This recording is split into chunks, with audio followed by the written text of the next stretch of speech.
أعوذ بالله من الشيطان الرجيم. بسم الله الرحمن الرحيم. الحمد لله الذي أنزل على عبده الكتاب ولم يجعل له عوجا.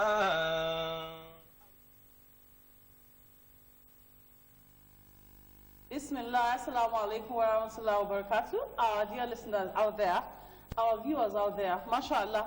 Today is the 7th day of Ramadan, 1438, after Hijrah of the Holy Prophet Muhammad sallallahu alaihi wasallam. May the peace and the blessing of Allah subhanahu wa ta'ala be upon him. Alhamdulillah, you're watching Al-ikhlas fi Ramadan again today. Now, today is the 7th day of Ramadan.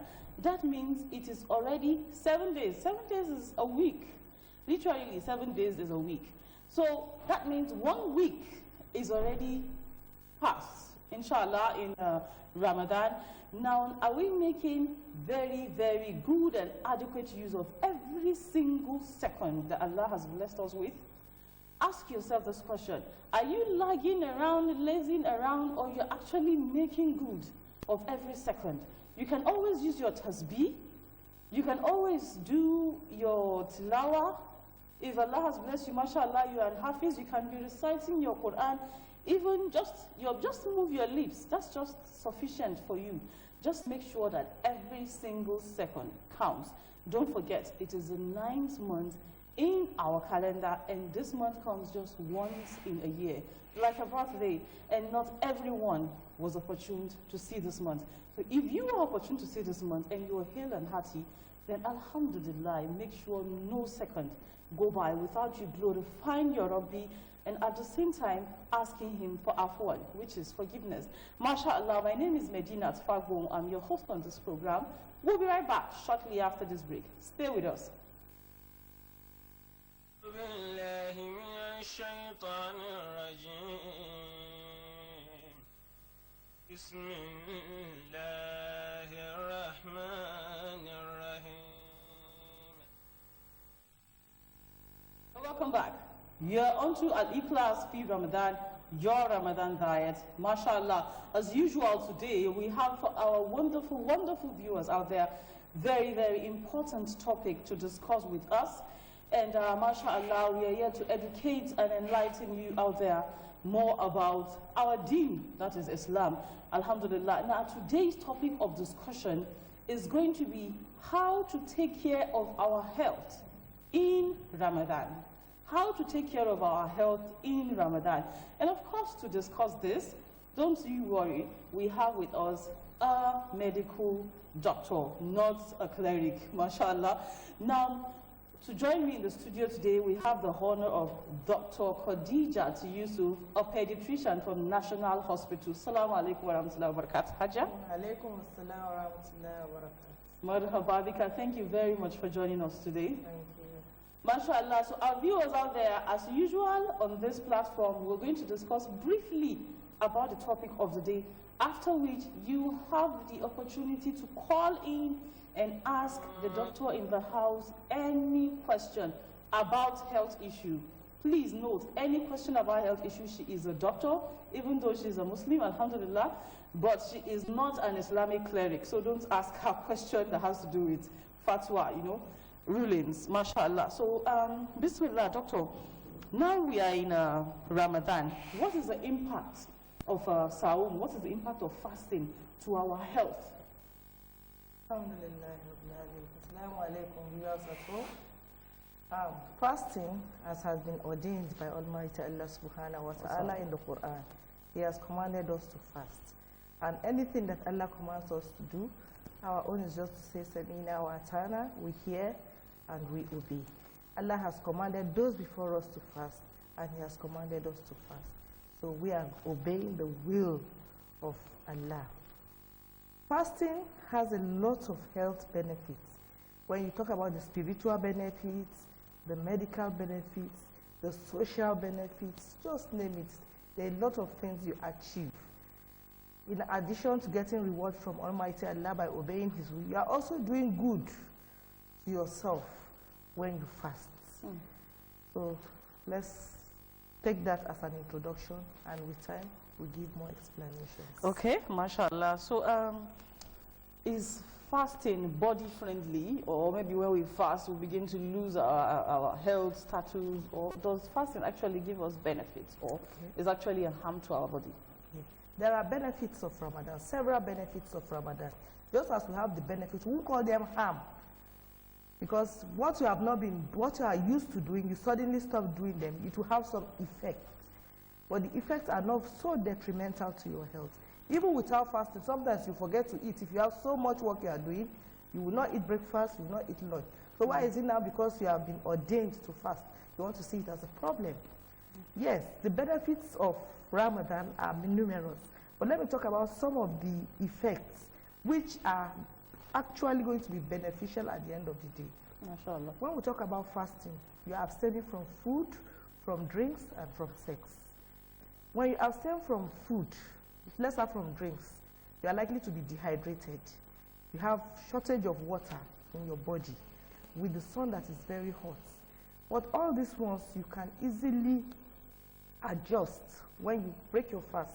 That's why you are encouraged to take a lot of fluid, a lot of water, and try as much as possible to avoid sugary drinks, avoid soft drinks, things that have high carbonated drinks, soda drinks, those that have high contents of sugar, so that you can rehydrate your body from what you have lost during the day. Some people say that when you fast, it increases the risk of your having gastric ulcers. Yes, if there's no food in your stomach, the body system tends to sense it that you are not having food, and the acid production will be reduced. But mere thought of food or smell of food can actually increase the acidity level. But you can prevent this by eating your sahur in the morning. Mashallah. But because you want to eat sahur, which is sunnah, you shouldn't eat heavily. Okay. When you eat so much food because you're going to fast, so much heavy food in the morning, you are likely to secrete a lot of insulin that will quickly tilt you to hypoglycemia before 3 o'clock. So by the time you are finished eating 10 bowls of semo in the morning, by 2 you are tired, you are sleeping around, you are lazing around because you are fasting. That is not right. Yes, so you should eat moderately. Moderately during sahur, and when you break your fast, take a lot of fluid. Those are the two effects I want to really stress about. But when you talk about the good things that Ramadan brings to you, they are uncountable. They help you to reduce your sugar. If you are diabetic, helps to help regulate your blood sugar level. If you are obese, healthy eating, healthy calculated eating. Help you to lose some weight during Ramadan. But if you eat voraciously, eat anything you see, like 5-course meal, because you are going to break fast, you use the whole food to break your fast, you are rather going to gain weight, which you will not like at the end of the day. Mashallah. Fasting, when you are in a state of fasting, your body tends to remove your dead cells, the cells that are dead in your body. Your body have a way of removing them and boosting your immune system. This will make your skin glitters, make your skin to glow, and make you look young. Is that not a beauty of Islam and Ramadan? Alhamdulillah. Mashallah, that's very, very good. Alhamdulillah. So now, this fasting period, most of our parents, they want their kids, to welcome Ramadan. They want to teach them gradually, how to fast. So what does the impact of this fasting now do on these kids? Okay. Now, we say we train up our children gradually so that they will know what the religion we are into is all about. Yes. At 7 to 8 years, the Prophet ﷺ encourages us that we should force them to pray. Yes. So during Ramadan, even if it's a little child, you encourage them to fast. They can start in the morning. Give them that feeling that, yes, to abstain from food. From food. It's good. So that they will have a feeling of what their friend, whose parents cannot afford food, feel.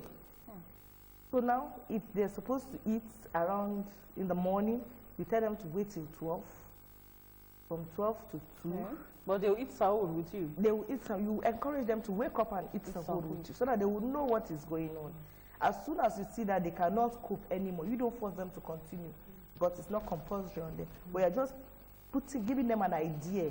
And when you encourage them, this reward system of the thing, when you fast, you get this, you get this. You now encourage them. You see that on their own, they will now take the fasting to the end. But when you force it on them, then that is no longer. There is problem. So, problem. like now, when they are going to school, Yes.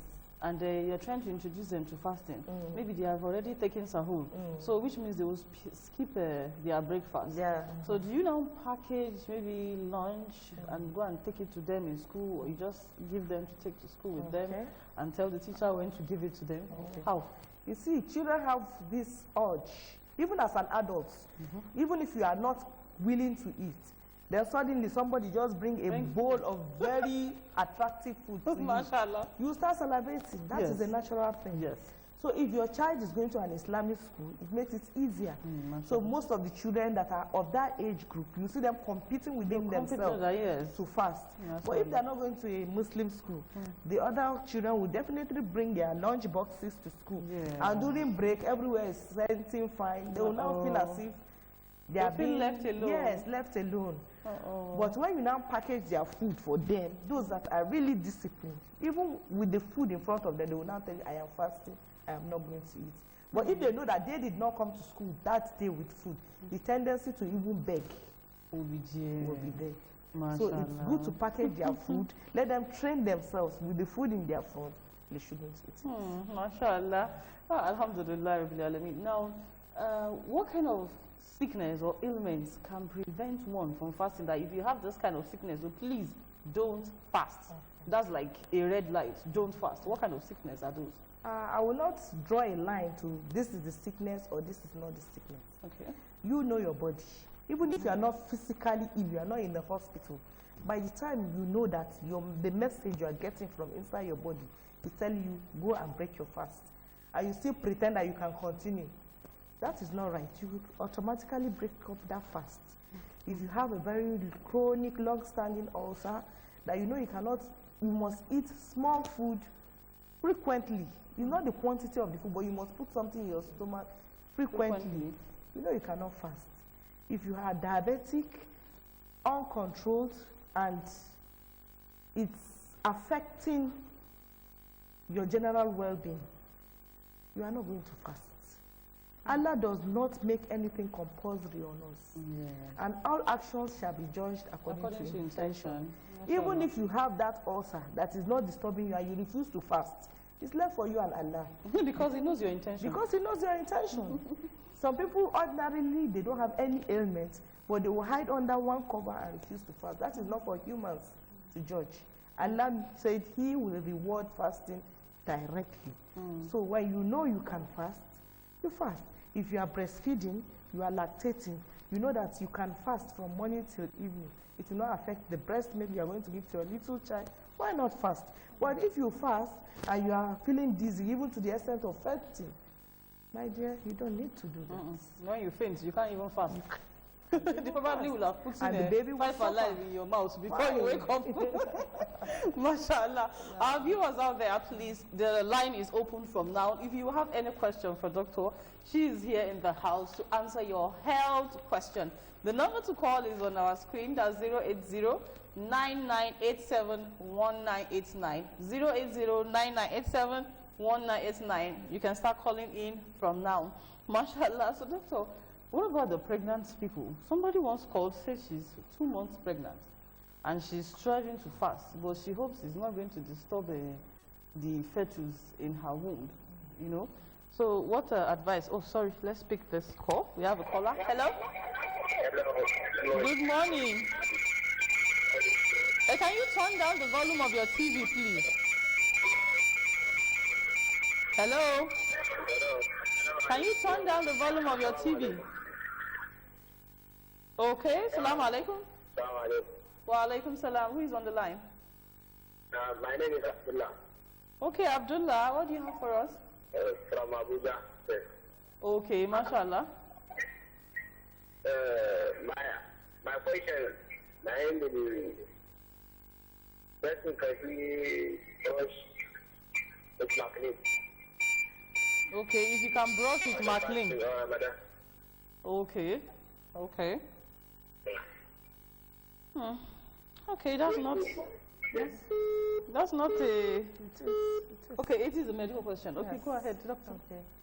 Now, that's a nice question. Thank you for that question, Abdullah. You know, during Ramadan, they said that the odor from the mouth of a fasting person Yes, is like, it's more than the odor of milk to Allah. yes. Now, because you are fasting, doesn't mean you should carry a smelling mouth around the corner. We have this aswaki, Yes. that you can do something that is tasteless and dry. You can chew it, even without fasting. The sunnah of the Prophet sallallahu alaihi wasallam Yes. encourages us To chew to miswak. chew miswak before performing ablution. Ablution, yes. But if it's not convenient for you or it's not readily available, you can buy a new brush. New brush that does not have Maclean. You just put it in your bag. When it's time for you to perform ablution or any opportunity, you use that new brush without Maclean to brush your mouth.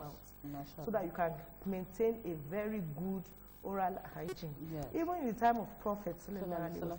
the Prophet said that when you chew garlic or anything that has strong odor, Yes. you don't go into people. Yes. Because you're going to inconvenience Yes. the other person. Yes. So because you're fasting, somebody tells you salam alaikum, and what comes out there is a It's very not exactly bad, wa alaikum salam. yes, it's a very Mashallah. terrible odor. I mean, that Yes. does not speak well It of doesn't us. speak well. So you can use, But they can actually brush before Fajr, right? yes, before Fajr. After But eating. After eating, if you have to, maybe you have had a deep sleep and you just want to freshen up, use a new dry brush, a brush that you have kept aside For that purpose. for that purpose. There is no Maclean on it. Mashallah. I hope you're clear, Abdullah. Let's pick another call. Hello? Wa alaikum salam. Who is on the line? My name is Usman, calling from Abuja. Okay, Usman, can you lower the volume of your TV, please? All right. All right, go ahead. Can you hear me now? Yes, I can hear you. Go ahead, Usman. My question is that I'm someone that is someone that is collecting injection in the hospital. Maybe the person has a problem, is collecting injection during Ramadan. Can that person continue or go on with that collecting injection? Okay, what kind of injection, please? And the injection that they used to give maybe in their hand or at their back to, Okay. All right, Yes. the doctor will answer you. Thank you. Okay. Okay. So, when you're on injections or medications, Yes. we advise normally make it twice daily, morning and evenings. Okay. So that you take the morning dose during sahur and the evening dose after iftar. If it's an injection you have to take at a particular time of the day, try to make it maybe 9 o'clock, 9 p.m. every day. You will have arranged with somewhere, you quietly go in, take your injections and come out. And then the morning doses, you take it in the morning. So try as much as possible to avoid the afternoon medications. Yes. Okay, but there are some, one of our special guests here, a student of knowledge, once said that if there are some injections that involve food supplements, that when you take it, you just feel so energized. You know, he said that one is already like a food. Yes. That when you take such injections, it's as if you have taken food. You don't even need food at all. Okay. You know, so it's those kind of injections and then drip. What about that? Can you have them? When somebody is sick enough to be on drip, Allah has made it easy. You do not fast. And that drug you are taking, that injection that will give you energy, is not something that is very compulsory.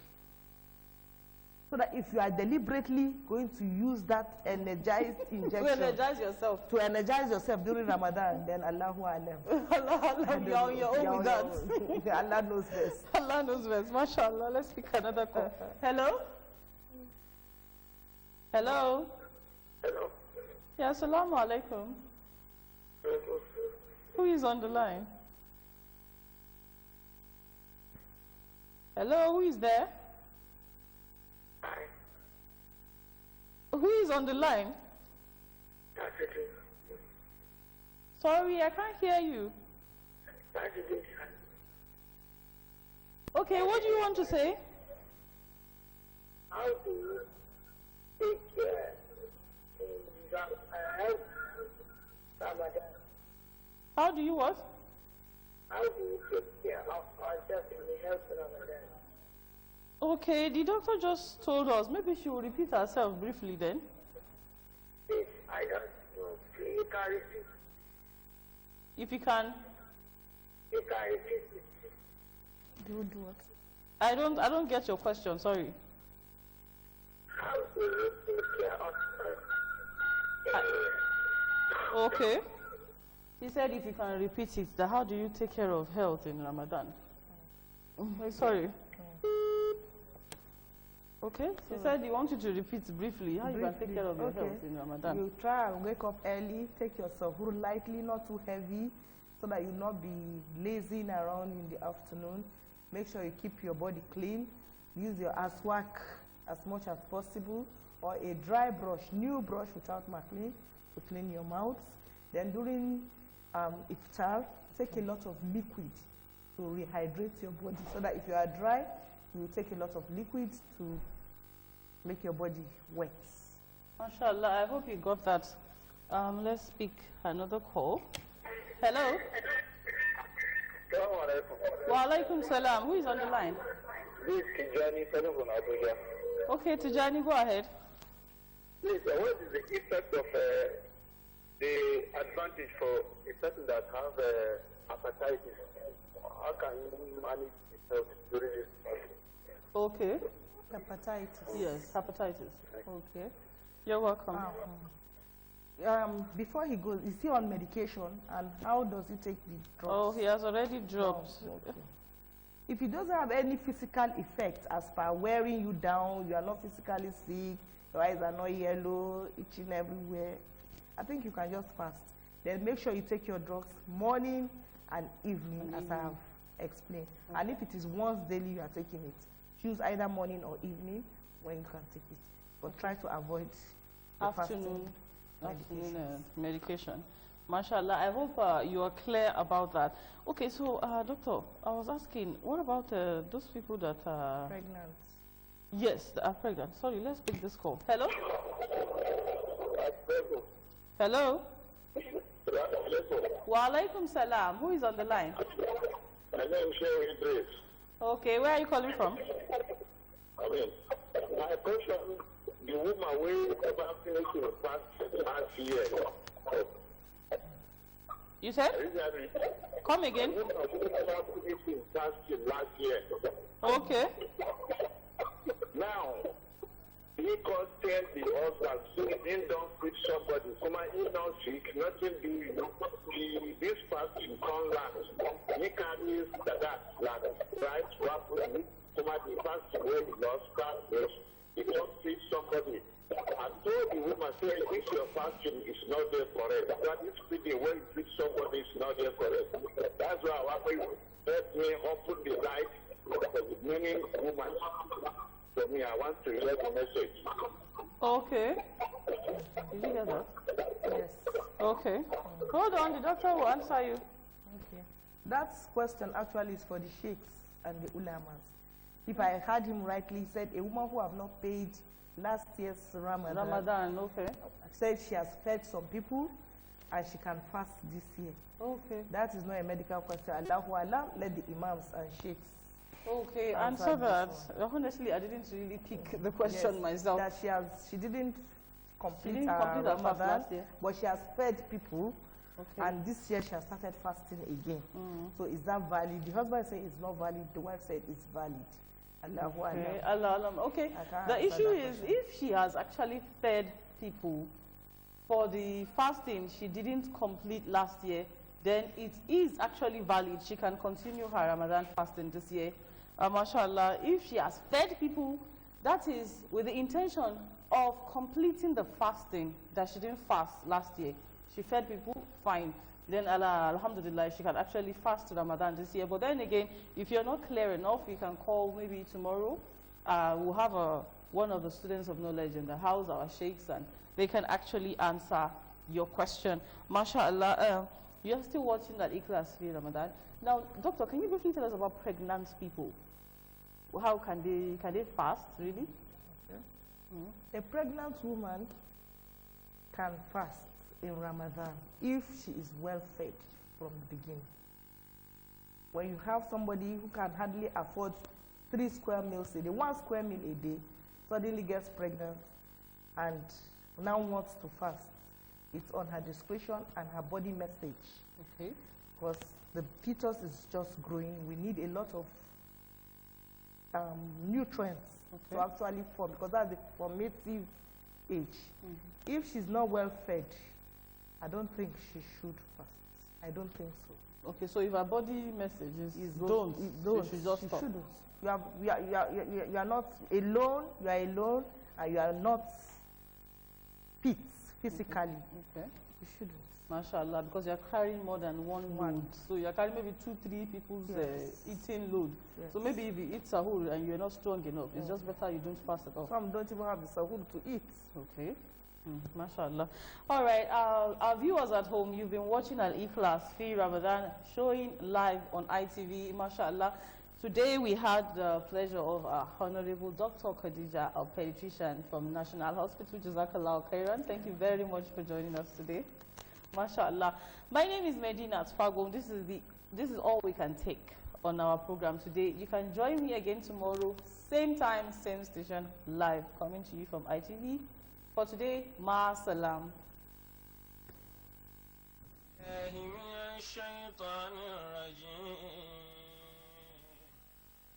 بسم